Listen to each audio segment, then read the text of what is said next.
Canada ਵਿਖੇ ਭਾਈ ਹਰਦੀਪ ਸਿੰਘ ਨਿੱਜਰ ਦੇ ਇੱਕ ਕਰੀਬੀ ਦੇ ਘਰ ਤੇ ਗੋਲੀਆਂ ਨਾਲ ਹਮਲਾ।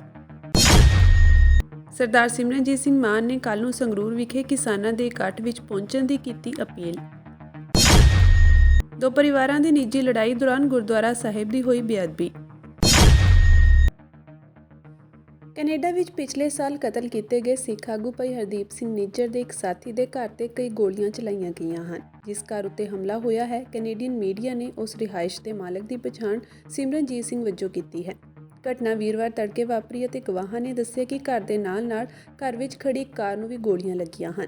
ਦੱਸ ਦਈਏ ਕਿ ਇਸ ਤੋਂ ਪਹਿਲਾਂ ਪਿਛਲੇ ਸਾਲ 18 ਜੂਨ ਨੂੰ ਬ੍ਰਿਟਿਸ਼ ਕੋਲੰਬੀਆ ਦੇ ਸਰੀ ਸ਼ਹਿਰ ਵਿੱਚ ਭਾਈ ਹਰਦੀਪ ਸਿੰਘ ਨਿੱਜਰ ਦਾ ਕਤਲ ਕਰ ਦਿੱਤਾ ਗਿਆ ਸੀ। ਸਰੀ RCMP ਨੇ ਕਿਹਾ ਕਿ 1 ਫਰਵਰੀ ਨੂੰ ਲਗਭਗ 1 ਵਜੇ ਉਸ ਨੂੰ ਇੱਕ ਰਿਹਾਇਸ਼ ਤੇ ਗੋਲੀ ਚੱਲਣ ਦੀ ਰਿਪੋਰਟ ਮਿਲੀ ਅਤੇ ਫਰੰਟ ਲਾਈਨ ਅਧਿਕਾਰੀ ਘਟਨਾ ਵਾਲੀ ਥਾਂ ਤੇ ਗਏ ਅਤੇ ਗੋਲੀਬਾਰੀ ਨਾਲ ਸੰਬੰਧਿਤ ਸਬੂਤ ਲੱਭੇ। ਸਰੀ RCMP ਮੇਜਰ ਕ੍ਰਾਈਮ ਸੈਕਸ਼ਨ ਮਾਮਲੇ ਦੀ ਜਾਂਚ ਕਰ ਰਿਹਾ ਹੈ। ਹਾਲਾਂਕਿ ਜਾਂਚਕਰਤਾਵਾਂ ਦਾ ਮੰਨਣਾ ਹੈ ਕਿ ਇਹ ਇੱਕ ਵੱਖਰੀ ਘਟਨਾ ਸੀ। ਅਧਿਕਾਰੀ ਅਜੇ ਵੀ ਇੱਕ ਉਦੇਸ਼ ਨਿਰਧਾਰਿਤ ਕਰਨ ਲਈ ਕੰਮ ਕਰ ਰਹੇ ਹਨ।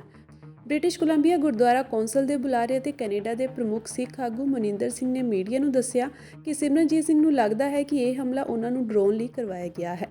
ਉਹਨਾਂ ਦਾ ਮੰਨਣਾ ਹੈ ਕਿ ਸਿਮਰਨਜੀਤ ਸਿੰਘ ਦਾ ਭਾਈ ਹਰਦੀਪ ਸਿੰਘ ਨਿੱਜਰ ਨਾਲ ਸੰਬੰਧ ਹੋਣਾ ਵੀ ਇਸ ਹਮਲੇ ਦਾ ਕਾਰਨ ਹੋ ਸਕਦਾ ਹੈ। ਸੰਗਰੂਰ ਤੋਂ ਸੰਸਦ ਮੈਂਬਰ ਅਤੇ ਸ਼੍ਰੋਮਣੀ ਅਕਾਲੀ ਦਲ ਅੰਮ੍ਰਿਤਸਰ ਦੇ ਪ੍ਰਧਾਨ ਸਰਦਾਰ ਸਿਮਰਨਜੀਤ ਸਿੰਘ ਮਾਨ ਨੇ ਕੱਲ੍ਹ ਨੂੰ ਸੰਗਰੂਰ ਵਿਖੇ ਕਿਸਾਨਾਂ ਵੱਲੋਂ ਐਲਾਨੇ ਵੱਡੇ ਇਕੱਠ ਦਾ ਸਮਰਥਨ ਕੀਤਾ ਹੈ ਤੇ ਉੱਥੇ ਪਹੁੰਚਣ ਦੀ ਸਿੱਖ ਸੰਗਤਾਂ ਨੂੰ ਅਪੀਲ ਵੀ ਕੀਤੀ ਹੈ। ਉਹਨਾਂ ਕਿਹਾ ਕਿ ਕਿਸਾਨਾਂ ਦਾ ਇਹ ਇਕੱਠ ਸਰਕਾਰ ਦੀਆਂ ਵਧੀਕੀਆਂ ਦੇ ਵਿਰੋਧ ਵਿੱਚ ਕੀਤਾ ਜਾ ਰਿਹਾ ਹੈ ਕਿਉਂਕਿ ਸਰਕਾਰ ਪੰਜਾਬ ਦੇ ਨੌਜਵਾਨਾਂ ਤੇ ਕਿਸਾਨਾਂ ਤੇ ਝੂਠੇ ਪਰਚੇ ਪਾ ਕੇ ਉਹਨਾਂ ਨੂੰ ਗ੍ਰਿਫਤਾਰ ਕਰ ਰਹੀ ਹੈ। ਉਹਨਾਂ ਕਿਹਾ ਕਿ ਸਰਕਾਰ ਨੂੰ ਸਮਝਣਾ ਚਾਹੀਦਾ ਹੈ ਕਿ ਜਦੋਂ ਤੁਹਾਡੇ ਪ੍ਰਧਾਨ ਕੇਜਰੀਵਾਲ ਦੀ ਗੱਲ ਹੁੰਦੀ ਹੈ ਤਾਂ ਤੁਸੀਂ ਕਹਿੰਦੇ ਹੋ ਕਿ ਕੇਂਦਰ ਸਰਕਾਰ ਉਹਨਾਂ ਤੇ ਝੂਠੇ ਪਰਚੇ ਪਾ ਰਹੀ ਹੈ, ਪਰ ਦੂਜੇ ਪਾਸੇ ਤੁਸੀਂ ਆਪ ਪੰਜਾਬ ਦੇ ਲੋਕਾਂ ਨਾਲ ਉਹੀ ਕੁਝ ਕਰ ਰਹੇ ਹੋ। ਉਹਨਾਂ ਕਿਹਾ ਕਿ ਸਰਕਾਰ ਨੂੰ ਅਜਿਹਾ ਨਹੀਂ ਕਰਨਾ ਚਾਹੀਦਾ, ਨਹੀਂ ਤਾਂ ਪੰਜਾਬ ਦੇ ਲੋਕ ਸਰਕਾਰ ਖਿਲਾਫ ਵੱਡਾ ਸੰਘਰਸ਼ ਵਿੱਢਣ ਲਈ ਮਜਬੂਰ ਹੋਣਗੇ। ਅੱਜ 2 ਫਰਵਰੀ ਨੂੰ ਤੁਹਾਡੇ ਸਾਰਿਆਂ ਨਾਲ ਗੱਲਬਾਤ ਕਰ ਰਹੇ ਹਾਂ ਕਿ ਕੱਲ ਮਿਤੀ 3 ਤਰੀਕ ਨੂੰ ਮੇਰੇ ਹਲਕੇ ਸੰਗਰੂਰ ਦੇ ਵਿੱਚ ਸਾਡੀਆਂ ਕਿਸਾਨ ਜਥੇਬੰਦੀਆਂ ਬਹੁਤ ਵੱਡਾ ਧਰਨਾ ਦੇ ਰਹੀਆਂ ਜੋ ਕਰਕੇ ਪੰਜਾਬ ਦੀ ਸਰਕਾਰ ਬਹੁਤ ਝੂਠੇ ਫੌਜਦਾਰੀ ਦੇ ਪਰਚੇ ਸਾਡੇ ਲੋਕਾਂ ਦੇ ਖਿਲਾਫ ਦਰਜ ਕਰ ਰਹੇ ਹੈਗੇ ਆ ਤੇ ਅਸੀਂ ਆਪਣੇ ਇਲਾਕੇ ਦੇ ਵਿੱਚ ਇਹੋ ਜਿਹਾ ਨਹੀਂ ਹੋਣ ਦੇਣਾ ਜਿਵੇਂ ਇਹ ਵੀ ਰਿਵਾਜ ਬਣ ਗਿਆ ਇਸ ਸਰਕਾਰ ਦਾ ਕਿ ਝੂਠੇ ਮੁਕਾਬਲੇ ਕਾਫੀ ਥਾਂ ਕਰਨੇ ਸ਼ੁਰੂ ਕਰ ਦਿੱਤੇ ਹੈ ਸਾਡੀ ਪੁਲਿਸ ਨੇ। ਇਹ ਬਰਦਾਸ਼ਤ ਤੋਂ ਬਹੁਤ ਦੂਰ ਹੈ ਤੇ ਅਸੀਂ ਕਿਸਾਨ ਜਥੇਬੰਦੀਆਂ ਦਾ ਪੂਰਾ ਸਾਥ ਦੇਵਾਂਗੇ ਤੇ ਸਾਰਿਆਂ ਨੂੰ ਨਿਮਰਤਾ ਸਹਿਤ ਬੇਨਤੀ ਹੈ ਕਿ ਭਾਨਾ ਸਿੱਧੂ ਦੇ ਉੱਤੇ ਜਿਹੜੇ ਝੂਠੇ ਪਰਚੇ ਦਿੱਤੇ ਗਏ ਹੈ ਇਹਨਾਂ ਨੂੰ ਵਾਪਸ ਕਰਵਾਇਆ ਜਾਵੇ ਤੇ ਉਸ ਨੂੰ ਬਹਾਲ ਕੀਤਾ ਜਾਵੇ। ਜੋ ਉਸ ਦੇ ਉੱਤੇ ਤਸੀਹੇ ਦਿੱਤੇ ਗਏ ਹੈ ਉਹ ਵੀ ਬਰਦਾਸ਼ਤ ਤੋਂ ਬਹੁਤ ਦੂਰ ਨੇ। ਸੋ ਮੈਂ ਸਾਰਿਆਂ ਨੂੰ ਅਪੀਲ ਕਰਦਾ ਤੇ ਸਾਰੀਆਂ ਪਾਰਟੀਆਂ ਨੂੰ, ਕਿਉਂ ਕਰਕੇ ਜੇ ਆਮ ਆਦਮੀ ਪਾਰਟੀ ਸਮਝਦੀ ਹੈ ਕਿ ਕੇਜਰੀਵਾਲ ਸਾਹਿਬ ਦੇ ਉੱਤੇ BJP ਗਲਤ ਪਰਚੇ ਕਰ ਰਹੀ ਹੈ ਤਾਂ ਫਿਰ ਉਹਨਾਂ ਨੂੰ ਸਮਝ ਲੈਣਾ ਚਾਹੀਦਾ ਹੈ ਕਿ ਸਾਡਾ ਦਿਲ ਵੀ ਤੁਹਾਡੇ ਵਰਗਾ ਹੈਗਾ। ਅਸੀਂ ਇਨਸਾਨ ਆ ਤੁਹਾਡੇ ਵਰਗੇ, ਸਾਨੂੰ ਵੀ ਪੀੜ ਹੁੰਦੀ ਹੈ ਜਿਵੇਂ ਅੱਜ ਤੁਹਾਨੂੰ ਕੇਜਰੀਵਾਲ ਸਾਹਿਬ ਦੀ ਪੀੜ ਹੈਗੀ ਹੈ। ਸੋ ਮੈਂ ਆਸ ਕਰਦਾ ਕਿ ਕੱਲ ਮਿਤੀ 3 ਤਰੀਕ ਨੂੰ ਸੰਗਰੂਰ ਵਿਖੇ ਸਾਰੀ ਸਾਡੀ ਪਾਰਟੀਆਂ ਇੱਥੇ ਆਉਣਗੀਆਂ ਤੇ ਹੋਰ ਵੀ ਜਿਹੜੇ ਅਕਲਮੰਦ ਲੋਕ ਹੈਗੇ ਹੈ, ਜਮਹੂਰੀਅਤ ਪਸੰਦ ਲੋਕ ਹੈ, ਉਹ ਸਾਰੇ ਸ਼ਹਿਰੋਂ ਤੇ ਪੇਂਡੂ ਇਲਾਕਿਆਂ ਦੇ ਵਿੱਚ ਆ ਕੇ ਸਾਡਾ ਸਾਥ ਦੇਣਗੇ। ਜ਼ਿਲ੍ਹਾ ਗੁਰਦਾਸਪੁਰ ਦੀ ਬਟਾਲਾ ਪੁਲਿਸ ਅਧੀਨ ਪੈਂਦੇ ਹਲਕਾ ਸ਼੍ਰੀ ਹਰਗੋਬਿੰਦਪੁਰ ਦੇ ਨਜ਼ਦੀਕੀ ਪਿੰਡ ਨੂਰਪੁਰ ਵਿੱਚ ਬੀਤੀ ਰਾਤ 2 ਈਸਾਈ ਪਰਿਵਾਰਾਂ ਦੀ ਲੜਾਈ ਦੌਰਾਨ ਗੁਰਦੁਆਰਾ ਸਾਹਿਬ ਦੀ ਬੇਅਦਬੀ ਦਾ ਮਾਮਲਾ ਸਾਹਮਣੇ ਆਇਆ ਹੈ।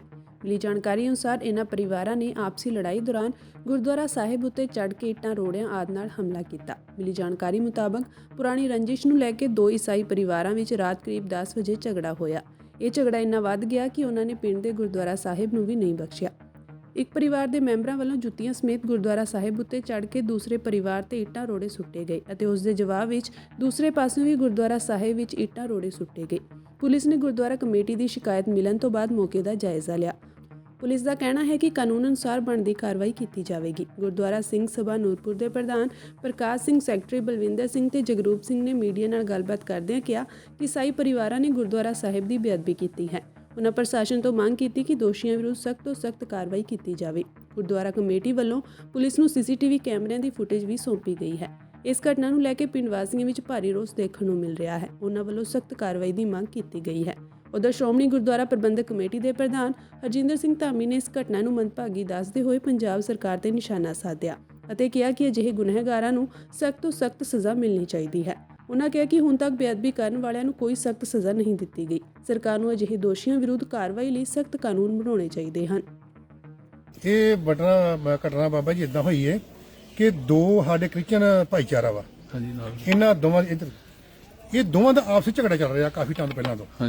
ਠੀਕ ਹੈ ਜੀ। ਸਾਡਾ ਗੁਰੂ ਘਰ, ਸਾਡਾ ਸਿੱਖ ਸਮਾਜ ਦਾ ਇਹਨਾਂ ਨਾਲ ਕੋਈ ਲੈਣਾ ਦੇਣਾ, ਕੋਈ ਝਗੜਾ ਨਹੀਂ ਕਿਸੇ ਦੇ ਵੀ ਘਰ ਦਾ।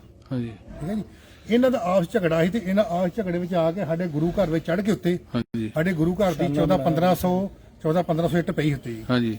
ਉਹ ਇੱਟਾਂ ਦਾ ਇਹਨਾਂ ਇਸਤੇਮਾਲ ਕੀਤਾ। ਗੁਰੂ ਕਿਹਨਾਂ ਨੇ ਕੀਤਾ?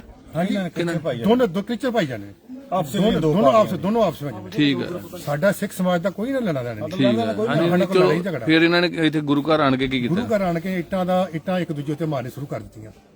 ਉਧਰੋਂ ਮਾਰੇ ਨਿਸ਼ਾਨ ਸਾਹਿਬ ਦੇ ਉੱਪਰ ਚੜ ਕੇ ਦੂਜੀ ਪਾਰਟੀ ਵਾਲੇ ਜਿਹੜੇ ਨਿਸ਼ਾਨ ਸਾਹਿਬ ਚੜ ਗਏ ਆ ਜੁੱਤੀਆਂ ਸਮੇਤ। ਫਿਰ ਮਹਾਰਾਜ ਦਾ ਥੱਲੇ ਸਾਡਾ ਪ੍ਰਕਾਸ਼ ਵਾ, ਮਹਾਰਾਜ ਦਾ ਸੱਚਖੰਡ ਹੈ, ਉਹਦੇ ਉੱਤੇ ਚੜ ਕੇ ਪ੍ਰਕਾਸ਼। ਇਹਨਾਂ ਦੀ ਦੋਵਾਂ ਦੀ ਲੜਾਈ ਚੱਲ ਰਹੀ ਸੀ। ਸਾਡੇ ਸਿੱਖ ਸਮਾਜ ਦਾ ਕੋਈ ਇਹਨਾਂ ਲੈਣਾ ਦੇਣਾ ਨਹੀਂ ਹੈਗਾ, ਪਰ ਇਹਨਾਂ ਨੇ ਸਾਡੇ ਗੁਰੂ ਘਰ ਦੀ ਬੇਅਦਬੀ ਕੀਤੀ ਹੈ। ਬੇਅਦਬੀ ਹੋ ਗਈ ਹੈ ਜੀ। ਸਾਨੂੰ ਇਨਸਾਫ ਮਿਲਣਾ ਚਾਹੀਦਾ ਵਾ। ਸ਼ਾਸਨ ਨੂੰ ਜੀ ਵੇਖੋ ਜੀ ਪੂਰੀ ਲਿਖਤੀ ਰੂਪ ਦੇ ਦਿੱਤਾ, ਨਾਂ ਦਿੱਤੇ ਆ। ਇਹਨਾਂ ਤੇ ਕਾਰਵਾਈ ਹੋਣੀ ਚਾਹੀਦੀ ਹੈ।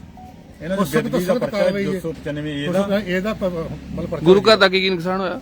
ਗੁਰੂ ਘਰ ਦੇ ਕੈਮਰੇ ਆ ਜੀ ਟੁੱਟੇ, ਟੀਨਾ ਟੁੱਟੀਆਂ ਜੀ, ਫਿਰ ਅੱਗੇ ਪੈਪ ਤੇ ਪਤਾ ਲੱਗਾ ਕਿ ਸ਼ਰਾਬ ਪੀ ਕੇ ਵੀ ਇੱਥੇ ਪੂਰੇ ਸ਼ਰਾਬ ਤੋਂ ਬਗੈਰ ਨਹੀਂ ਹੁੰਦਾ। ਹੁਣ ਕਿੱਥੇ ਗਏ ਆ? ਪੂਰੇ ਸ਼ਰਾਬੀ ਹੀ ਸ਼ਰਾਬ ਤੋਂ ਬਣੇ। ਤੁਹਾਨੂੰ ਕਿੰਨੇ ਵਜੇ ਪਤਾ ਲੱਗਾ? ਸਾਨੂੰ ਲੱਗਾ ਪਤਾ 1 ਘੰਟੇ ਬਾਅਦ ਵੀ ਜਦੋਂ ਇਹ ਲੜ ਰਹੇ ਆ। ਪਹਿਲਾਂ ਵੀ ਲੜਦੇ ਸੀ ਸਾਨੂੰ ਵੀ ਆਪਸੇ ਲੜ ਰਹੇ ਆ। ਸਾਨੂੰ ਪਤਾ ਬਾਅਦ ਲੱਗਾ ਇਹ ਕੰਮ ਨਾ ਕੀਤਾ ਕਿ ਇਹ ਜਦੋਂ ਸਾਨੂੰ ਪਤਾ ਲੱਗਾ ਫਿਰ ਅਸੀਂ ਆਏ ਆ ਸਾਰੇ ਇੱਥੇ। ਉਸ ਵਕਤ ਇਹ ਭੱਜ ਕੇ ਕਰਾਉਂਦੇ ਪਰ ਸਾਡੇ ਗੁਰੂ ਘਰ ਦੀ ਬੇਅਦਬੀ ਕਰ ਚੁੱਕੇ। ਸੁਲਤਾਨਪੁਰ ਲੋਧੀ ਵਿਖੇ ਪੰਜਾਬ ਸਰਕਾਰ ਵੱਲੋਂ ਗੁਰੂ ਘਰ ਤੇ ਹਮਲੇ ਸੰਬੰਧੀ ਵਿਸ਼ੇਸ਼ ਇਜਲਾਸ ਦੀ ਆਰੰਭਤਾ ਮੌਕੇ ਸ਼੍ਰੋਮਣੀ ਗੁਰਦੁਆਰਾ ਪ੍ਰਬੰਧਕ ਕਮੇਟੀ ਦੇ ਪ੍ਰਧਾਨ ਹਰਜਿੰਦਰ ਸਿੰਘ ਧਾਮੀ ਨੇ ਸੰਬੋਧਨ ਕਰਦਿਆਂ ਕਿਹਾ ਕਿ ਸਰਕਾਰ ਨੇ ਸਿੱਖਾਂ ਦੀਆਂ ਧਾਰਮਿਕ ਭਾਵਨਾਵਾਂ ਨੂੰ ਠੇਸ ਪਹੁੰਚਾਈ ਹੈ। ਉਨ੍ਹਾਂ ਕਿਹਾ ਕਿ ਗੁਰਦੁਆਰਾ ਅਕਾਲ ਬੁੰਗਾ ਵਿਖੇ ਪੁਲਿਸ ਦੀ ਕਾਰਵਾਈ ਸਭ ਕੁਝ ਸੋਚੀ ਸਮਝੀ ਚਾਲ ਦੇ ਤਹਿਤ ਹੋਇਆ ਹੈ। ਉਨ੍ਹਾਂ ਨੇ ਮੁੱਖ ਮੰਤਰੀ ਪੰਜਾਬ ਖਿਲਾਫ ਕਾਰਵਾਈ ਦੀ ਮੰਗ ਕਰਦਿਆਂ ਮਤੇ ਵੀ ਪਾਸ ਕੀਤੇ ਹਨ।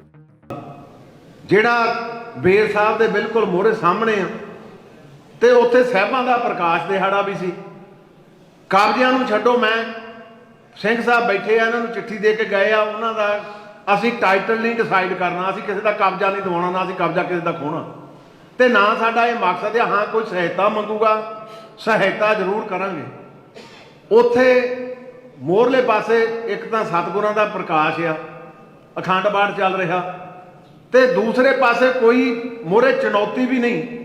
ਜੇ ਹੋਵੇ ਵੀ ਚੁਣੌਤੀ ਤੇ ਐਗਜ਼ੈਕਟਿਵ ਮੈਜਿਸਟਰੇਟ ਨੇ ਹੁਕਮ ਦੇਣਾ ਹੁੰਦਾ ਕਿ ਗੋਲੀ ਚਲਾਈ ਜਾ ਸਕਦੀ ਆ। ਸੈਲਫ ਡਿਫੈਂਸ ਦੇ ਵਿੱਚ ਵੀ ਗੋਲੀ ਇਹਨਾਂ ਹਾਲਾਤਾਂ 'ਚ ਨਹੀਂ ਚਲਾਈ ਜਾ ਸਕਦੀ। ਇਹ ਸਾਡੇ ਸਵਾਲ ਸੀ। ਜਿਹੜੀ ਸਾਡੀ 5 ਮੈਂਬਰੀ ਕਮੇਟੀ ਆ ਉਹਨੇ ਜਾ ਕੇ ਸਾਰੇ ਰੱਖੇ ਉਹਨਾਂ ਦੇ ਮੋਹਰੇ ਔਰ ਉਹਨਾਂ ਦੇ ਮੋਹਰੇ ਰੱਖ ਕੇ ਉਹਨਾਂ ਤੋਂ ਸਵਾਲ ਐਡਮਿਨਿਸਟ੍ਰੇਸ਼ਨ ਤੋਂ ਵੀ ਪੁੱਛੇ। ਐਡਮਿਨਿਸਟ੍ਰੇਸ਼ਨ ਨੇ ਮੂੰਹ 'ਚ ਚੁੱਪਾ ਪਾ ਲਿਆ, ਪਹਿਲੀ ਜੀ ਸਾਡੀ ਇਨਕੁਆਇਰੀ ਚੱਲਦੀ ਆ ਕਿੰਨਾ ਚਿਰ ਹੋ ਗਿਆ। ਫਿਰ ਆਪਾਂ ਲਾਈਏ ਭੇਜਦਾ ਵੀ ਜਿਹੜਾ ਮਰਜ਼ੀ ਆਪਣੇ ਜਾ ਕੇ ਪੁਲਿਸ ਜਾਇਆ ਕਰੂਗੀ, ਇੱਕ ਦੇ ਚਰਦਿਆ ਕਰਨਗੇ। ਸ਼੍ਰੋਮਣੀ ਕਮੇਟੀ ਦਾ ਬਣੀ ਨਾ ਕਾਰਜਾਂ ਨੂੰ ਸੀ, ਨਹੀਂ ਤਾਂ ਗੋਲੀਆਂ ਖਾ ਕੇ ਬਣਾਈ ਆ ਵੀ ਕਬਜ਼ਿਆਂ ਦਾ ਝਗੜਾ ਨਾ ਜਾਂ ਪ੍ਰਬੰਧਾ ਕਬਜ਼ਿਆਂ ਦਾ ਝਗੜਾ ਨਾ ਪਵੇ। ਇਹੋ ਹੀ ਝਗੜਾ ਸੀ ਨਾ। ਤੇ ਜੇ ਫਿਰ ਆਪਾਂ ਇਹੋ ਹੀ ਕੰਮ ਕਰੀ ਜਾਣਾ ਵੀ ਆਪਾਂ ਇੱਕ ਬੇਅਦਬੀ ਨੂੰ 15 ਦੀ ਬੇਅਦਬੀ ਨਾਲ ਜੋੜ ਕੇ ਉਸ ਗੱਲ ਦੇ ਵਿੱਚ ਦੇਖੀ ਜਾਈਏ, ਠੀਕ ਆ, ਉਹ ਬਹੁਤ ਵੱਡੀ ਬੇਅਦਬੀ ਸੀ, ਉਹਦੇ ਵਿੱਚ ਕੋਈ ਦੋ ਰਾਵਾਂ ਨਹੀਂ। ਇਹ ਜਿਹੜਾ ਹੁਣ ਚੱਲ ਰਿਹਾ ਧੰਦੂ ਪਾੜਾ, ਇਹਨੂੰ ਕੀ ਆਪਾਂ ਨੱਥ ਪਾਉਣ ਦੇ ਵਿੱਚ ਕਾਮਯਾਬ ਨਹੀਂ ਹੋਵਾਂਗੇ ਜਾਂ ਆਪਾਂ ਨੱਥ ਨੇ ਇਹਦੇ 'ਚ ਪਾਵਾਂਗੇ। ਸੋ ਇਹ ਸਵਾਲ ਸੀ ਜਿਹੜੇ ਸ਼੍ਰੋਮਣੀ ਕਮੇਟੀ ਦੀ ਕਮੇਟੀ ਨੇ ਬੈਠ ਕੇ ਉੱਥੇ ਹੱਲ ਕੀਤੇ ਸੀ। ਹੁਣ ਮੈਂ ਇੱਕ ਥੋੜੀ ਜਿਹੀ ਤੁਹਾਨੂੰ ਅਰਜ਼ ਹੋਰ ਵੀ ਕਰਨੀ ਚਾਹੁੰਦਾ। ਪਿਛਲੇ ਦਿਨੀ ਭਗਵੰਤ ਮਾਨ ਨੇ ਇੱਕ ਟਵੀਟ ਪਾਇਆ ਉਹਦੀ ਆਪਾਂ ਹੁਣ ਲੈਂਗੁਏਜ ਦੇਖਣੀ ਪਊਗੀ। ਹਰਜਿੰਦਰ ਸਿੰਘ ਧਾਮੀ ਮੁੰਡੋਂ ਹੀ ਅਕਾਲੀ ਆ। ਜ਼ਿਲ੍ਹੇ ਖਾੜਕੂਵਾਦ ਦਾ ਸਮਾਂ ਸੀ, ਮੈਂ ਹੁਣ ਪਿੱਛੇ ਨੂੰ ਨਹੀਂ ਚਲਾਉਣਾ ਚਾਹੁੰਦਾ, ਉਦੋਂ ਵੀ ਮੈਂ ਅਕਾਲੀ ਸੀ ਤੇ ਅੱਜ ਵੀ ਅਕਾਲੀ ਆ। ਮੈਂ ਛਾਤੀ ਚੌੜੀ ਕਰਕੇ ਕਹਿਣਾ, ਆ ਸਾਰੇ ਅਕਾਲੀ ਬੈਠੇ, ਤੁਸੀਂ ਸਾਰੇ ਅਕਾਲੀ ਨਹੀਂ ਗਏ, ਤੁਸੀਂ ਸਾਰੇ ਅਕਾਲੀ ਆ। ਤੇ ਸ਼੍ਰੋਮਣੀ ਕਮੇਟੀ ਤੇ ਅਕਾਲੀ ਦਲ 'ਚ ਬਖਰੇਵਾ ਨਹੀਂ ਕੋਈ ਵੀ। ਇਹ ਸਰਕਾਰ ਦੀ ਇੱਕ ਚਾਲ ਆ ਬਹੁਤ ਵੱਡੀ। ਹਰ ਇੱਕ ਪੱਖ ਵੀ ਨਹੀਂ, ਸ਼੍ਰੋਮਣੀ ਕਮੇਟੀ ਵੱਖਰੀ, ਕੋਈ ਵੱਖਰੀ ਨਹੀਂ। 2022 ਦੇ ਵਿੱਚ ਜਦੋਂ ਗੁਰੂ ਕੇ ਬਾਗ ਦਾ ਮੋਰਚਾ ਜਿੱਤਿਆ, ਸਭ ਤੋਂ ਪਹਿਲਾਂ ਐਗਜ਼ੈਕਟਿਵ ਹੌਕ ਨੇ ਮਤਾ ਕੀ ਪਾਇਆ ਸੀ? ਅਕਾਲੀ ਦਲ ਦਾ ਧੰਨਵਾਦ ਕੀਤਾ ਸੀ। ਆਪਾਂ ਪਿਛੋਕੜ ਭੁੱਲ ਗਏ ਆਪਣਾ ਸਾਰੇ। ਇਲਾਹਾਬਾਦ ਹਾਈ ਕੋਰਟ ਨੇ ਵਾਰਾਣਸੀ ਦੀ ਗਿਆਨਵਿਆਪੀ ਮਸਜਿਦ ਕੰਪਲੈਕਸ ਵਿੱਚ ਸਥਿਤ ਵਿਆਸ ਜੀ ਦੀ ਬੇਸਮੈਂਟ ਵਿੱਚ ਪੂਜਾ ਕਰਨ ਦੀ ਇਜਾਜ਼ਤ ਦੇਣ ਦੇ ਵਾਰਾਣਸੀ ਅਦਾਲਤ ਦੇ ਹੁਕਮਾਂ ਵਿਰੁੱਧ ਦਾਇਰ ਮਸਜਿਦ ਕਮੇਟੀ ਦੀ ਪਟੀਸ਼ਨ ਤੇ ਸੁਣਵਾਈ 6 ਫਰਵਰੀ ਤੱਕ ਮੁਲਤਵੀ ਕਰ ਦਿੱਤੀ। ਗਿਆਨਵਿਆਪੀ ਮਸਜਿਦ ਦਾ ਪ੍ਰਬੰਧ ਕਰਨ ਵਾਲੀ ਅੰਜੁਮਨ ਇੰਤਜ਼ਾਮੀਆ ਮਸਜਿਦ ਕਮੇਟੀ ਨੇ ਵਾਰਾਣਸੀ ਅਦਾਲਤ ਦੇ ਹੁਕਮਾਂ ਨੂੰ ਚੁਣੌਤੀ ਦਿੰਦੇ ਹੋਏ ਹਾਈ ਕੋਰਟ ਵਿੱਚ ਇਹ ਅਪੀਲ ਦਾਇਰ ਕੀਤੀ ਹੈ। ਜਸਟਿਸ ਰੋਹਿਤ ਰੰਜਨ ਅਗਰਵਾਲ ਨੇ ਮਸਜਿਦ ਕਮੇਟੀ ਦੀ ਪਟੀਸ਼ਨ ਤੇ ਸੁਣਵਾਈ 6 ਫਰਵਰੀ ਤੱਕ ਮੁਲਤਵੀ ਕਰ ਦਿੱਤੀ ਹੈ। ਅਦਾਲਤ ਵਿੱਚ ਦਾਇਰ ਅਪੀਲ ਵਿੱਚ ਸ਼੍ਰੀ ਕਾਸ਼ੀ ਵਿਸ਼ਵਨਾਥ ਮੰਦਰ ਦੇ ਟਰਸਟੀ ਬੋਰਡ ਅਤੇ ਆਚਾਰੀਆ ਵੇਦ ਵਿਆਸ ਪੀਠ ਮੰਦਰ ਦੇ ਮੁੱਖ ਪੁਜਾਰੀ ਲੈਸ਼ੇਂਦਰ ਕੁਮਾਰ ਪਾਠਕ ਨੂੰ ਧਿਰ ਬਣਾਇਆ ਗਿਆ ਹੈ। ਵਾਰਾਣਸੀ ਅਦਾਲਤ ਦੇ ਫੈਸਲੇ ਦੇ ਖਿਲਾਫ ਦਾਇਰ ਅਪੀਲ ਵਿੱਚ ਇਹ ਦਲੀਲ ਦਿੱਤੀ ਗਈ ਹੈ ਕਿ ਇਹ ਮੁਕੱਦਮਾ ਆਪਣੇ ਆਪ ਵਿੱਚ ਪੂਜਾ ਸਥਾਨ ਐਕਟ 1991 ਦੇ ਤਹਿਤ ਰੱਖਣਯੋਗ ਨਹੀਂ ਹੈ। ਨਾਲ ਹੀ ਮੌਜੂਦਾ ਮੁਕੱਦਮੇ ਦੇ ਦਾਅਵੇ ਅਨੁਸਾਰ ਵਿਆਸ ਪਰਿਵਾਰ ਦੀ ਮਾਲਕੀਅਤ ਜਾਂ ਪੂਜਾ ਆਦਿ ਬੇਸਮੈਂਟ ਦੀ ਕੋਈ ਚਰਚਾ ਨਹੀਂ ਕੀਤੀ ਗਈ ਸੀ। ਅਪੀਲ ਵਿੱਚ ਇਹ ਵੀ ਦੋਸ਼ ਲਾਇਆ ਗਿਆ ਹੈ ਕਿ ਇਹ ਮੁਕੱਦਮਾ ਦਰਜ ਕਰਨ ਦਾ ਮੁੱਖ ਮਕਸਦ ਗਿਆਨਵਿਆਪੀ ਮਸਜਿਦ ਦੇ ਸੰਚਾਲਨ ਨੂੰ ਲੈ ਕੇ ਨਕਲੀ ਵਿਵਾਦ ਪੈਦਾ ਕਰਨਾ ਹੈ, ਜਿੱਥੇ ਨਿਯਮਿਤ ਤੌਰ ਤੇ ਨਮਾਜ਼ ਅਦਾ ਕੀਤੀ ਜਾਂਦੀ ਹੈ। ਵਾਰਾਣਸੀ ਦੀ ਅਦਾਲਤ ਨੇ 21 ਜਨਵਰੀ 2024 ਦੇ ਆਪਣੇ ਆਦੇਸ਼ ਵਿੱਚ ਹਿੰਦੂ ਸ਼ਰਧਾਲੂਆਂ ਨੂੰ ਗਿਆਨਵਿਆਪੀ ਮਸਜਿਦ ਕੰਪਲੈਕਸ ਦੇ ਅੰਦਰ ਵਿਆਸ ਜੀ ਦੇ ਬੇਸਮੈਂਟ ਵਿੱਚ ਪੂਜਾ ਕਰਨ ਦੀ ਇਜਾਜ਼ਤ ਦਿੱਤੀ ਸੀ। ਅਦਾਲਤ ਨੇ ਕਿਹਾ ਸੀ ਕਿ ਜ਼ਿਲ੍ਹਾ ਪ੍ਰਸ਼ਾਸਨ ਅਗਲੇ 7 ਦਿਨਾਂ ਦੇ ਅੰਦਰ ਇਸ ਸੰਬੰਧੀ ਜ਼ਰੂਰੀ ਪ੍ਰਬੰਧ ਕਰੇ। ਆਮ ਆਦਮੀ ਪਾਰਟੀ ਵੱਲੋਂ ਚੰਡੀਗੜ੍ਹ ਮੇਅਰ ਚੋਣਾਂ ਵਿੱਚ ਬੇਨਿਯਮੀਆਂ ਦਾ ਇਲਜ਼ਾਮ ਲਗਾਉਂਦਿਆਂ ਦਿੱਲੀ ਵਿੱਚ ਪ੍ਰਦਰਸ਼ਨ ਕੀਤਾ ਜਾ ਰਿਹਾ ਹੈ। ਇਸ ਦੌਰਾਨ ਆਪ ਵਰਕਰਾਂ ਨੇ ਭਾਜਪਾ ਹੈੱਡਕੁਆਰਟਰ ਵੱਲ ਮਾਰਚ ਸ਼ੁਰੂ ਕਰ ਦਿੱਤਾ ਹੈ। ਪੁਲਿਸ ਨੇ ਉਹਨਾਂ ਨੂੰ ਰਸਤੇ ਵਿੱਚ ਬੈਰੀਕੇਡ ਲਗਾ ਕੇ ਰੋਕ ਲਿਆ, ਜਿਸ ਤੋਂ ਬਾਅਦ ਆਪ ਵਰਕਰਾਂ ਅਤੇ ਦਿੱਲੀ ਪੁਲਿਸ ਵਿਚਾਲੇ ਧੱਕਾ ਮੁੱਕੀ ਹੋਈ। ਇਸ ਤੋਂ ਪਹਿਲਾਂ ਵਰਕਰਾਂ ਨੂੰ ਸੰਬੋਧਨ ਕਰਦਿਆਂ ਅਰਵਿੰਦ ਕੇਜਰੀਵਾਲ ਨੇ ਕਿਹਾ ਕਿ ਭਾਜਪਾ ਚੰਡੀਗੜ੍ਹ ਵਿੱਚ ਵੋਟਾਂ ਦੀ ਚੋਰੀ ਕਰਦੀ ਰੰਗੇ ਹੱਥੀਂ ਫੜੀ ਗਈ ਹੈ। ਇਸ ਦੌਰਾਨ ਕੇਜਰੀਵਾਲ ਨੇ ਪਾਰਟੀ ਵਰਕਰਾਂ ਨਾਲ ਗਲੀ-ਗਲੀ ਵਿੱਚ ਸ਼ੋਰ ਹੈ ਭਾਜਪਾ ਵੋਟ ਚੋਰ ਹੈ ਵਰਗੇ ਨਾਅਰੇ ਲਾਏ। ਉਨ੍ਹਾਂ ਕਿਹਾ ਕਿ ਚੰਡੀਗੜ੍ਹ ਮੇਅਰ ਚੋਣਾਂ ਵਿੱਚ ਭਾਜਪਾ ਦੇ ਇੱਕ ਵਰਕਰ ਨੂੰ ਚੋਣ ਅਧਿਕਾਰੀ ਬਣਾਇਆ ਗਿਆ ਸੀ। ਕੇਜਰੀਵਾਲ ਨੇ ਕਿਹਾ ਕਿ ਹੁਣ ਤੱਕ ਉਨ੍ਹਾਂ ਸੁਣਿਆ ਸੀ ਕਿ ਭਾਜਪਾ ਮਸ਼ੀਨ ਵਿੱਚ ਗੜਬੜੀ ਕਰਦੀ ਹੈ, ਪਰ ਅੱਜ ਤੱਕ ਇਸ ਦਾ ਕੋਈ ਸਬੂਤ ਨਹੀਂ ਮਿਲਿਆ। ਭਾਜਪਾ ਵਾਲਿਆਂ ਦੀ ਕਿਸਮਤ ਮਾੜੀ ਸੀ ਕਿ ਉਹ ਚੰਡੀਗੜ੍ਹ ਵਿੱਚ ਰੰਗੇ ਹੱਥੀਂ ਫੜੇ ਗਏ। ਉਸ ਦੀ ਵੀਡੀਓ ਬਣਾਈ ਗਈ ਅਤੇ ਉਹ ਵੀਡੀਓ ਹਰ ਪਾਸੇ ਵਾਇਰਲ ਹੋ ਗਈ। ਹੁਣ ਦੁਨੀਆ ਦੀ ਸਭ ਤੋਂ ਵੱਡੀ ਪਾਰਟੀ ਹੋਣ ਦਾ ਦਾਅਵਾ ਕਰਨ ਵਾਲੀ ਭਾਜਪਾ ਦਾ ਪਰਦਾ ਫਾਸ਼ ਹੋ ਗਿਆ ਹੈ। ਇਸ ਤੋਂ ਇਲਾਵਾ ਪੰਜਾਬ ਦੇ ਮੁੱਖ ਮੰਤਰੀ ਭਗਵੰਤ ਮਾਨ ਨੇ ਕਿਹਾ ਕਿ ਇੱਥੇ ਇਕੱਠੀ ਹੋਈ ਭੀੜ ਦਰਸਾਉਂਦੀ ਹੈ ਕਿ ਇਹ ਦੇਸ਼ ਕਿਸੇ ਦੇ ਬਾਪ ਦੀ ਜਾਗੀਰ ਨਹੀਂ ਹੈ। ਜੇਕਰ ਭਾਜਪਾ ਦਾ ਬਸ ਚੱਲੇ ਤਾਂ ਉਹ ਚੋਣਾਂ ਹੀ ਨਾ ਕਰਵਾਏ। ਜੇਕਰ ਅਦਾਲਤ ਦੇ ਹੁਕਮਾਂ ਤੇ ਚੋਣਾਂ ਕਰਵਾਈਆਂ ਜਾਂਦੀਆਂ ਹਨ ਤਾਂ ਵੀ ਨਤੀਜੇ ਉਹੀ ਹੋਣਗੇ ਜੋ ਚੰਡੀਗੜ੍ਹ ਵਿੱਚ ਦੇਖਣ ਨੂੰ ਮਿਲੇ ਹਨ। ਹੁਣ ਤੱਕ ਲੋਕ ਸਭਾ ਤੇ ਰਾਜ ਸਭਾ ਵਿੱਚ ਵੀ ਇਸੇ ਤਰ੍ਹਾਂ ਬਿੱਲ ਪਾਸ ਕਰਵਾਏ ਜਾਂਦੇ ਰਹੇ। ਉਨ੍ਹਾਂ ਕਿਹਾ ਕਿ ਜੇਕਰ 2024 ਵਿੱਚ ਨਰਿੰਦਰ ਮੋਦੀ ਜਿੱਤ ਜਾਂਦੇ ਹਨ ਤਾਂ ਉਹਨਾਂ ਦਾ ਨਾਂ ਨਰਿੰਦਰ ਮੋਦੀ ਨਹੀਂ ਸਗੋਂ ਨਰਿੰਦਰ ਪੁਤਿਨ ਬਣ ਜਾਵੇਗਾ। ਮਾਨ ਨੇ ਅੱਗੇ ਕਿਹਾ ਕਿ ਵੋਟ ਕਿਸੇ ਨੂੰ ਵੀ ਪਾਓ ਪਰ ਪਵੇਗੀ ਭਾਜਪਾ ਨੂੰ ਹੀ। ਉਨ੍ਹਾਂ ਕਿਹਾ ਕਿ ਸਤਿੰਦਰ ਜੈਨ ਨੇ ਦਿੱਲੀ ਵਿੱਚ ਚੰਗੇ ਹਸਪਤਾਲ ਬਣਾਏ ਪਰ ਮੋਦੀ ਸਰਕਾਰ ਨੇ ਉਹਨਾਂ ਨੂੰ ਜੇਲ੍ਹ ਵਿੱਚ ਡੱਕ ਦਿੱਤਾ। ਮਨੀਸ਼ ਸਿਸੋਦੀਆ ਨੇ ਚੰਗੇ ਸਕੂਲ ਖੋਲ੍ਹੇ ਪਰ ਉਹਨਾਂ ਨੂੰ ਵੀ ਜੇਲ੍ਹ ਵਿੱਚ ਸੁੱਟ ਦਿੱਤਾ ਗਿਆ। ਕੇਜਰੀਵਾਲ ਜਿੱਥੇ ਵੀ ਜਾਂਦੇ ਨੇ ਭਾਜਪਾ ਦਾ ਸਫਾਇਆ ਹੋ ਜਾਂਦਾ ਹੈ, ਇਸ ਲਈ ਉਹਨਾਂ ਨੂੰ ਵੀ ਈਡੀ ਵੱਲੋਂ ਨੋਟਿਸ ਦਿੱਤਾ ਜਾ ਰਿਹਾ ਹੈ। ਦੂਜੇ ਪਾਸੇ ਭਾਜਪਾ ਦੇ ਵਰਕਰ ਵੀ ਆਪ ਦਫ਼ਤਰ ਪਹੁੰਚ ਗਏ ਹਨ ਅਤੇ ਕੇਜਰੀਵਾਲ ਸਰਕਾਰ ਤੇ ਦਿੱਲੀ ਸ਼ਰਾਬ ਘੁਟਾਲੇ ਦਾ ਦੋਸ਼ ਲਗਾਉਂਦੇ ਹੋਏ ਵਿਰੋਧ ਪ੍ਰਦਰਸ਼ਨ ਸ਼ੁਰੂ ਕਰ ਦਿੱਤਾ।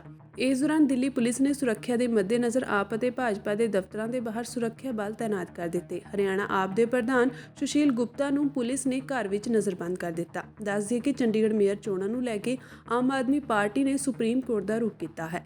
ਆਪ ਨੇ ਸੁਪਰੀਮ ਕੋਰਟ ਵਿੱਚ ਦਾਇਰ ਪਟੀਸ਼ਨ ਤੇ ਛੇਤੀ ਸੁਣਵਾਈ ਦੀ ਮੰਗ ਕੀਤੀ ਹੈ। ਆਪ ਨੇ ਹਾਈ ਕੋਰਟ ਦੇ 3 ਹਫ਼ਤਿਆਂ ਵਿੱਚ ਰਿਪੋਰਟ ਮੰਗਣ ਦੇ ਹੁਕਮ ਤੇ ਸਟੇ ਲਗਾਉਣ ਅਤੇ ਮੇਅਰ ਚੋਣਾਂ ਤੇ ਰੋਕ ਲਗਾਉਣ ਦੀ ਮੰਗ ਵੀ ਕੀਤੀ ਹੈ। ਸੁਪਰੀਮ ਕੋਰਟ ਦੇ ਚੀਫ ਜਸਟਿਸ ਨੇ ਮਾਮਲੇ ਦੀ ਜਾਣਕਾਰੀ ਮੰਗੀ ਹੈ। ਇਸ ਗੱਲ ਦਾ ਪਤਾ ਲੱਗਦਿਆਂ ਹੀ ਭਾਜਪਾ ਦੇ ਮੇਅਰ ਉਮੀਦਵਾਰ ਮਨੋਜ ਸੋਨਕਰ ਨੇ ਵੀ ਕੈਵੀਏਟ ਦਾਇਰ ਕਰਕੇ ਸੁਪਰੀਮ ਕੋਰਟ ਤੋਂ ਮੰਗ ਕੀਤੀ ਹੈ ਕਿ ਉਹਨਾਂ ਦਾ ਪੱਖ ਵੀ ਸੁਣਿਆ ਜਾਵੇ।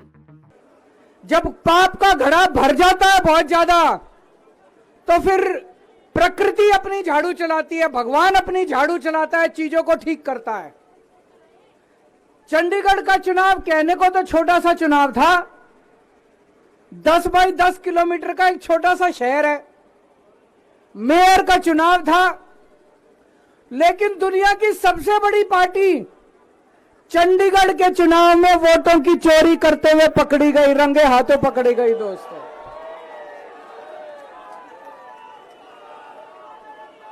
इनकी किस्मत खराब थी, इनकी किस्मत खराब थी।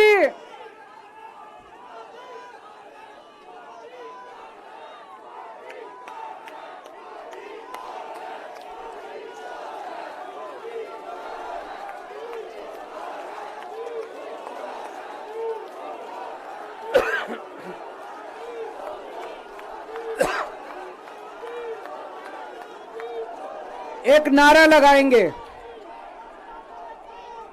गली गली में शोर है,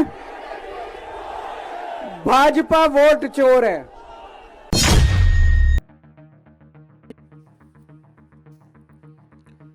ਪੱਛਮੀ ਬੰਗਾਲ ਦੇ ਮੁੱਖ ਮੰਤਰੀ ਮਮਤਾ ਬੈਨਰਜੀ ਨੇ ਸ਼ੁੱਕਰਵਾਰ ਨੂੰ ਕੋਲਕਾਤਾ ਵਿੱਚ ਕੇਂਦਰ ਤੋਂ ਵੱਖ-ਵੱਖ ਸਮਾਜ ਭਲਾਈ ਸਕੀਮਾਂ ਲਈ ਸੂਬੇ ਦੇ ਬਕਾਇਆ ਦੇ ਭੁਗਤਾਨ ਦੀ ਮੰਗ ਨੂੰ ਲੈ ਕੇ ਵਿਰੋਧ ਪ੍ਰਦਰਸ਼ਨ ਸ਼ੁਰੂ ਕਰ ਦਿੱਤਾ। ਬੈਨਰਜੀ ਨੇ ਆਪਣੀ ਪਾਰਟੀ ਤ੍ਰਿਣਮੂਲ ਕਾਂਗਰਸ ਦੇ ਆਗੂਆਂ ਨਾਲ ਸ਼ਹਿਰ ਦੇ ਵਿਚਕਾਰ ਸਥਿਤ ਮੈਦਾਨ ਇਲਾਕੇ ਵਿੱਚ BR ਅੰਬੇਦਕਰ ਦੇ ਬੂਥ ਅੱਗੇ ਪ੍ਰਦਰਸ਼ਨ ਸ਼ੁਰੂ ਕੀਤਾ। ਅਧਿਕਾਰੀਆਂ ਨੇ ਦੱਸਿਆ ਕਿ ਸਟੇਜ ਦੇ ਕੋਲ ਟੈਂਟ ਲਗਾਇਆ ਗਿਆ ਹੈ ਤਾਂ ਜੋ ਬੈਨਰਜੀ ਜ਼ਰੂਰੀ ਪ੍ਰਸ਼ਾਸਨਿਕ ਕੰਮ ਕਰ ਸਕਣ। ਮੁੱਖ ਮੰਤਰੀ ਨੇ ਦਾਅਵਾ ਕੀਤਾ ਹੈ ਕਿ ਕੇਂਦਰ ਦੀ ਭਾਰਤੀ ਜਨਤਾ ਪਾਰਟੀ ਦੀ ਅਗਵਾਈ ਵਾਲੀ ਸਰਕਾਰ ਕੋਲ ਵੱਖ-ਵੱਖ ਭਲਾਈ ਸਕੀਮਾਂ ਲਈ ਸੂਬੇ ਦਾ ਹਜ਼ਾਰਾਂ ਕਰੋੜ ਰੁਪਏ ਦਾ ਬਕਾਇਆ ਹੈ। ਇਸ ਤੋਂ ਪਹਿਲਾਂ ਤ੍ਰਿਣਮੂਲ ਦੇ ਰਾਸ਼ਟਰੀ ਜਨਰਲ ਸਕੱਤਰ ਅਭਿਸ਼ੇਕ ਬੈਨਰਜੀ ਨੇ ਪਾਰਟੀ ਵਿਧਾਇਕਾਂ, ਸੰਸਦ ਮੈਂਬਰਾਂ, ਮੰਤਰੀਆਂ ਅਤੇ ਮਨਰੇਗਾ ਵਰਕਰਾਂ ਦੇ ਇੱਕ ਸਮੂਹ ਦੇ ਨਾਲ ਨਵੀਂ ਦਿੱਲੀ ਦੇ ਜੰਤਰ ਮੰਤਰ ਤੇ ਪ੍ਰਦਰਸ਼ਨ ਕੀਤਾ ਅਤੇ ਇੱਥੇ ਰਾਜ ਸਭਾ ਦੇ ਬਾਹਰ 5 ਦਿਨ ਦਾ ਧਰਨਾ ਦਿੱਤਾ। ਪਿਛਲੇ ਸਾਲ ਮਾਰਚ ਵਿੱਚ ਬੈਨਰਜੀ ਦੀ ਅਗਵਾਈ ਵਿੱਚ ਅਜਿਹਾ ਹੀ 2 ਰੋਜ਼ਾ ਧਰਨਾ ਦਿੱਤਾ ਗਿਆ ਸੀ। ਬੇਅਦਬੀ ਮਾਮਲੇ ਵਿੱਚ ਸਸਪੈਂਡ ਹੋਏ IG ਪਰਮਰਾਜ ਸਿੰਘ ਉਮਰਾ ਨੰਗਲ ਨੂੰ ਵੱਡੀ ਰਾਹਤ ਮਿਲੀ ਹੈ। ਹਾਈ ਕੋਰਟ ਨੇ ਦਾਖਲ ਪਟੀਸ਼ਨ ਤੇ ਸੁਣਵਾਈ ਕਰਦਿਆਂ ਪੰਜਾਬ ਸਰਕਾਰ ਨੂੰ 15 ਦਿਨਾਂ ਵਿੱਚ IG ਪਰਮਰਾਜ ਉਮਰਾ ਨੰਗਲ ਨੂੰ ਬਹਾਲ ਕਰਨ ਦੇ ਹੁਕਮ ਜਾਰੀ ਕਰ ਦਿੱਤੇ ਹਨ। IG ਪਰਮਰਾਜ ਸਿੰਘ ਉਮਰਾ ਨੰਗਲ ਨੂੰ ਬੇਅਦਬੀ ਮਾਮਲੇ ਵਿੱਚ 5 ਸਾਲ ਲਈ ਸਸਪੈਂਡ ਕੀਤਾ ਹੋਇਆ ਸੀ, ਜਦਕਿ ਕਾਨੂੰਨ ਮੁਤਾਬਕ ਕਿਸੇ ਵੀ IPS ਅਧਿਕਾਰੀ ਨੂੰ 90 ਦਿਨ ਤੋਂ ਬਾਅਦ ਸਸਪੈਂਡ ਨਹੀਂ ਰੱਖਿਆ ਜਾ ਸਕਦਾ।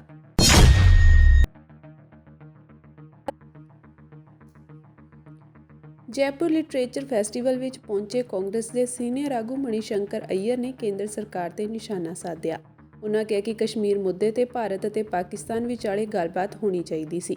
ਭਾਰਤ ਵਿੱਚ ਸਰਜੀਕਲ ਸਟ੍ਰਾਈਕ ਕਰਨ ਦੀ ਹਿੰਮਤ ਹੈ, ਪਰ ਪਾਕਿਸਤਾਨ ਨਾਲ ਗੱਲਬਾਤ ਕਰਨ ਦੀ ਹਿੰਮਤ ਨਹੀਂ ਹੈ। ਇਸ ਦੇ ਨਾਲ ਹੀ ਉਹਨਾਂ ਨੇ ਸੋਨੀਆ ਗਾਂਧੀ ਅਤੇ ਰਾਜੀਵ ਗਾਂਧੀ ਬਾਰੇ ਵੀ ਗੱਲਬਾਤ ਕੀਤੀ। ਉਹਨਾਂ ਕਿਹਾ ਕਿ ਮੈਨੂੰ ਅਹਿਸਾਸ ਹੋਇਆ ਕਿ ਸੋਨੀਆ ਗਾਂਧੀ ਨਹੀਂ ਚਾਹੁੰਦੀ ਕਿ ਮੈਂ ਰਾਜਨੀਤੀ ਵਿੱਚ ਰਾਂ। ਅਈਅਰ ਨੇ ਕਿਹਾ ਕਿ ਕਸ਼ਮੀਰ ਨੂੰ ਲੈ ਕੇ ਮੇਰੀ ਪਾਕਿਸਤਾਨ ਦੇ ਸਾਬਕਾ ਰਾਸ਼ਟਰਪਤੀ ਪਰਵੇਜ਼ ਮੁਸ਼ੱਰਫ ਨਾਲ ਗੱਲਬਾਤ ਹੋਈ ਸੀ। ਉਹਨਾਂ ਕੋਲ ਕਸ਼ਮੀਰ ਮੁੱਦੇ ਦੇ ਹੱਲ ਲਈ 4 ਮਹੱਤਵਪੂਰਨ ਸੁਝਾਅ ਸਨ। ਮੈਨੂੰ ਨਹੀਂ ਪਤਾ ਕਿ ਇਸ ਮੁੱਦੇ ਤੇ ਬੈਠ ਕੇ ਵਿਚਾਰ ਵਟਾਂਦਰਾ ਕਿਉਂ ਨਹੀਂ ਕੀਤਾ ਗਿਆ। ਅਈਅਰ ਨੇ ਕਿਹਾ ਕਿ ਮੈਂ ਪਾਕਿਸਤਾਨ ਪ੍ਰਤੀ ਭਾਰਤ ਦੀ ਨੀਤੀ ਨੂੰ ਨਹੀਂ ਸਮਝ ਸਕਿਆ। ਅਸੀਂ ਸਰਜੀਕਲ ਸਟ੍ਰਾਈਕ ਕਰ ਸਕਦੇ ਹਾਂ, ਪਰ ਕੀ ਅਸੀਂ ਮੇਜ਼ ਤੇ ਬੈਠ ਕੇ ਗੱਲ ਨਹੀਂ ਕਰ ਸਕਦੇ?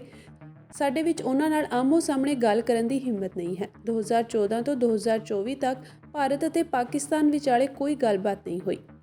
ਅਈਅਰ ਨੇ ਕਿਹਾ ਕਿ ਸ਼ਾਇਦ ਅਜੀਤ ਡੋਭਾਲ ਅਤੇ ਪਾਕਿਸਤਾਨ ਦੇ ਕਮਰ ਜਾਵੇਦ ਬਾਜਵਾ ਵਿਚਾਲੇ ਕੁਝ ਗੱਲਬਾਤ ਹੋਈ ਸੀ। ਇਸ ਤੋਂ ਇਸ ਫੈਸਲੇ ਤੇ ਪਹੁੰਚੇ ਕਿ ਜੰਗਬੰਦੀ ਲਾਈਨ ਤੇ ਗੋਲੀਬਾਰੀ ਨਹੀਂ ਹੋਣੀ ਚਾਹੀਦੀ। ਇਹ ਚੰਗੀ ਗੱਲ ਸੀ। ਜਦੋਂ ਭਾਰਤ ਪਾਕਿਸਤਾਨ ਨਾਲ ਗੱਲਬਾਤ ਕਰਦਾ ਹੈ, ਇਸ ਤੋਂ ਬਾਅਦ ਹੀ ਕੋਈ ਹੱਲ ਨਿਕਲੇਗਾ। ਜਦੋਂ ਅਸੀਂ ਗੱਲ ਹੀ ਨਹੀਂ ਕਰਦੇ ਤਾਂ ਹੱਲ ਕਿਵੇਂ ਲੱਭਿਆ ਜਾ ਸਕਦਾ ਹੈ? ਸਰਕਾਰ ਵੱਲੋਂ ਕਿਹਾ ਜਾਂਦਾ ਹੈ ਕਿ ਅੱਤਵਾਦ ਅਤੇ ਗੱਲਬਾਤ ਇਕੱਠੇ ਨਹੀਂ ਚੱਲ ਸਕਦੇ। ਮੈਂ ਪੁੱਛਣਾ ਚਾਹੁੰਦਾ ਹਾਂ ਕਿ ਕੀ ਗੱਲਬਾਤ ਨਹੀਂ ਹੋ ਰਹੀ? ਕਿ ਇਸ ਨਾਲ ਪਿਛਲੇ 10 ਸਾਲਾਂ ਵਿੱਚ ਅੱਤਵਾਦ ਰੁਕ ਗਿਆ ਹੈ? ਮਣੀਸ਼ੰਕਰ ਅਈਅਰ ਨੇ ਕਿਹਾ ਕਿ ਮੈਂ ਰਾਜੀਵ ਗਾਂਧੀ ਨਾਲ ਲੰਮੇ ਸਮੇਂ ਤੱਕ ਕੰਮ ਕੀਤਾ ਸੀ। ਸ਼੍ਰੋਮਣੀ ਗੁਰਦੁਆਰਾ ਪ੍ਰਬੰਧਕ ਕਮੇਟੀ ਦੀਆਂ ਆਗਾਮੀ ਆਮ ਚੋਣਾਂ ਲਈ 30 ਜਨਵਰੀ ਤੱਕ 15 ਲੱਖ ਤੋਂ ਵੱਧ ਵੋਟਰ ਰਜਿਸਟਰ ਹੋ ਚੁੱਕੇ ਹਨ, ਜੋ ਕਿ 2011 ਵਿੱਚ ਰਜਿਸਟਰਡ 51 ਲੱਖ ਵੋਟਰਾਂ ਦਾ ਲਗਭਗ 30% ਹੈ। ਅੱਜ ਡਿਪਟੀ ਕਮਿਸ਼ਨਰਾਂ ਨੂੰ ਸੰਬੋਧਨ ਕਰਦਿਆਂ ਮੁੱਖ ਮੰਤਰੀ ਭਗਵੰਤ ਮਾਨ ਨੇ ਕਿਹਾ ਕਿ ਆਖਰੀ ਤਰੀਕ 29 ਫਰਵਰੀ ਤੱਕ ਵੱਧ ਤੋਂ ਵੱਧ ਵੋਟਰਾਂ ਦਾ ਨਾਮ ਦਰਜ ਕਰਵਾਉਣ ਲਈ ਹਰ ਸੰਭਵ ਯਤਨ ਕੀਤੇ ਜਾਣ। ਇਸ ਤੋਂ ਪਹਿਲਾਂ ਵੋਟਰਾਂ ਦੀ ਰਜਿਸਟ੍ਰੇਸ਼ਨ ਮਿਤੀ 21 ਅਕਤੂਬਰ ਤੋਂ 15 ਨਵੰਬਰ 2023 ਤੱਕ ਸੀ। ਪੰਜਾਬ, ਹਿਮਾਚਲ ਪ੍ਰਦੇਸ਼ ਅਤੇ ਚੰਡੀਗੜ੍ਹ ਦੇ ਗੁਰਦੁਆਰਾ ਸਾਹਿਬਾਨਾਂ ਦੇ ਪ੍ਰਬੰਧ ਲਈ ਸ਼੍ਰੋਮਣੀ ਗੁਰਦੁਆਰਾ ਪ੍ਰਬੰਧਕ ਕਮੇਟੀ ਜ਼ਿੰਮੇਵਾਰ ਹੈ। ਸਦਨ ਵਿੱਚ ਇਸ ਵੇਲੇ 191 ਮੈਂਬਰ ਹਨ, ਜਿਨ੍ਹਾਂ ਵਿੱਚੋਂ 171 ਚੁਣੇ ਗਏ ਹਨ। ਦੇਸ਼ ਭਰ ਵਿੱਚੋਂ 15 ਮੈਂਬਰ ਨਾਮਜ਼ਦ ਕੀਤੇ ਗਏ ਹਨ ਅਤੇ ਬਾਕੀ 5 ਤਖ਼ਤਾਂ ਦੇ ਜਥੇਦਾਰ ਅਤੇ ਸ੍ਰੀ ਹਰਿਮੰਦਰ ਸਾਹਿਬ ਦੇ ਹੈੱਡ ਗ੍ਰੰਥੀ ਹਨ। ਗੁਰਦੁਆਰਾ ਚੋਣ ਕਮਿਸ਼ਨ ਨੇ ਐਲਾਨ ਕੀਤਾ ਕਿ 2024 ਦੀਆਂ ਆਮ ਚੋਣਾਂ ਤੋਂ ਬਾਅਦ ਚੋਣਾਂ ਕਰਵਾਈਆਂ ਜਾਣਗੀਆਂ। ਆਖਰੀ SGPC ਚੋਣ 2011 ਵਿੱਚ ਹੋਈ ਸੀ। ਸਹਿਜਧਾਰੀ ਸਿੱਖਾਂ ਨੂੰ ਵੋਟ ਪਾਉਣ ਦੇ ਅਧਿਕਾਰ ਨੂੰ ਲੈ ਕੇ ਇੱਕ ਮੁਕੱਦਮਾ ਚੱਲਿਆ ਸੀ। 2016 ਵਿੱਚ ਇੱਕ ਫੈਸਲੇ ਤੋਂ ਬਾਅਦ ਚੁਣੇ ਗਏ ਮੈਂਬਰਾਂ ਨੇ ਆਪਣਾ ਕਾਰਜਕਾਲ ਸ਼ੁਰੂ ਕੀਤਾ, ਜੋ 2022 ਵਿੱਚ ਖਤਮ ਹੋਇਆ। ਵੋਟਰਾਂ ਦੀ ਰਜਿਸਟ੍ਰੇਸ਼ਨ ਸਿੱਖ ਗੁਰਦੁਆਰਾ ਬੋਰਡ ਚੋਣ ਨਿਯਮ 1959 ਦੁਆਰਾ ਨਿਯੰਤਰਿਤ ਕੀਤੀ ਜਾਂਦੀ ਹੈ। ਡਿਪਟੀ ਕਮਿਸ਼ਨਰਾਂ ਨੂੰ 21 ਮਾਰਚ ਤੱਕ ਮੁੱਢਲੀ ਸੂਚੀਆਂ ਦੀ ਤਿਆਰੀ ਪੂਰੀ ਕਰਨ ਦੀ ਉਮੀਦ ਹੈ। 11 ਅਪ੍ਰੈਲ ਤੱਕ ਇਤਰਾਜ਼ ਦਰਜ ਕੀਤੇ ਜਾ ਸਕਦੇ ਹਨ।